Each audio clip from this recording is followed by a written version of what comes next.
The war in Syria has been raging for 4 years with no end in sight, and now tensions have heightened further with Russia launching its first airstrikes in Syria, a move ostensibly aimed at destroying ISIS, but which many view as an attempt to bolster the regime of Bashar al-Assad. With me here to discuss this latest development in the conflict are Professor Michael Kerr, Director of the Institute of Middle Eastern Studies at King's College London, and Roula Khalaf, the FT's foreign editor. Welcome. Michael, could I start with you? I mean, we're roughly 2 weeks in now to the Russian involvement. How well has it gone? It's not clear where they're going with their intervention, but it has certainly been successful from the regime's perspective. It's having an effect in reducing the capacity of the anti-regime moderate forces around Aleppo and Homs, and also, alleviating some of the pressure off Iranian and Hezbollah forces.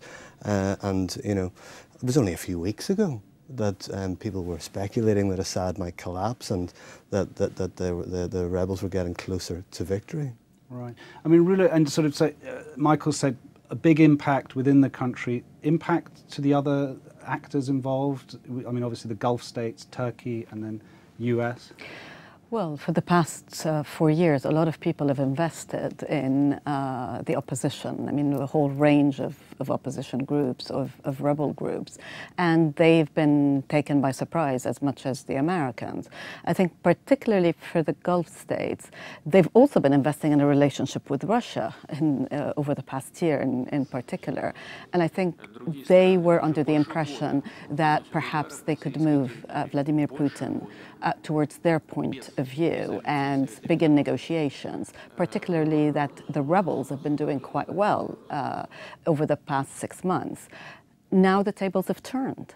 And while Russia says that it's hitting ISIS, and everyone would be happy if Russia was only hitting ISIS, the reality is that Russia is hitting the very forces that the West and the Arab states have been backing. Michael, how worried are you that this could escalate into something quite nice? I mean, in terms of sort of almost proxy war type situation. Well, when we talk about a civil war on the scale of Syria's, probably people are not thinking this could get much worse. But of course it could get worse in terms of a second exodus of refugees. And the Turkish position and the Iranian positions have changed given this intervention, because I think it probably widens Iran's political traction in the sense that it's looking to two international great powers rather than which it is negotiating with over the nuclear issue, and now with Russia.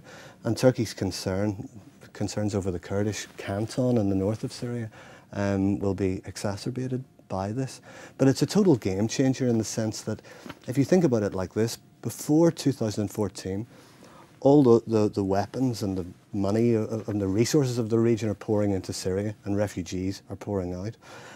After 2014, with the rise of ISIS, you see a change in the conflict. It internationalizes and it spills over the borders, but still no Western intervention in terms of troops on the ground. Now you have an international player that is on the ground rather than just regional players.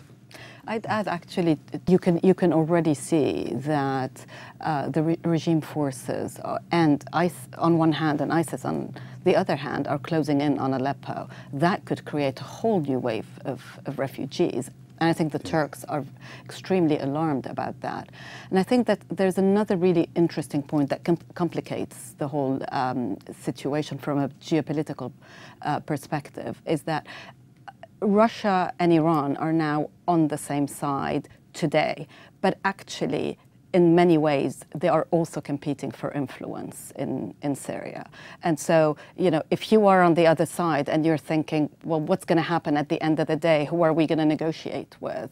It's become a lot more complicated. I mean, obviously, in the UK, the issue of sort of taking military action has been a fraught one. There was the House of Commons vote that went the other way, but it's come back now as a possibility or something that's mooted. Do you think that's going to happen? Or? The problem for UK policy is that US policy the hegemonic power in the region after the Cold War that has taken the lead has really been to have no clear policy on Syria, so as not to get bogged down in the sort of military engagement that led to such a decline in Western prestige from Iraq and Afghanistan. So any UK policy has to be framed in terms of thinking about how UK prestige in the region does not suffer any more blows after Libya as well. But in practical terms, whether they start bombing ISIS or they don't, I mean, really is not going to make a whole lot of difference. There are so many people overflying Syria, so many warplanes from all sorts of different countries. And in fact, one of the major problems right now is whether you're going to end up with some kind of accident. Yeah. So it's not a debate that's, at the end of the day, whichever way it goes, is going to make any difference on the ground, is it? Yeah. No, we don't have the power militarily, to influence the situation or make changes on the ground that are going to lead to some sort of political settlement. And we certainly don't want to get caught up in an incident with the Russians. Roula Khalaf, Michael Kerr, thank you both very much. Thank you. And thank you for watching. For more on this and other topics covered by our analysis team, please go to ft.com/analysis. Until the next time, goodbye.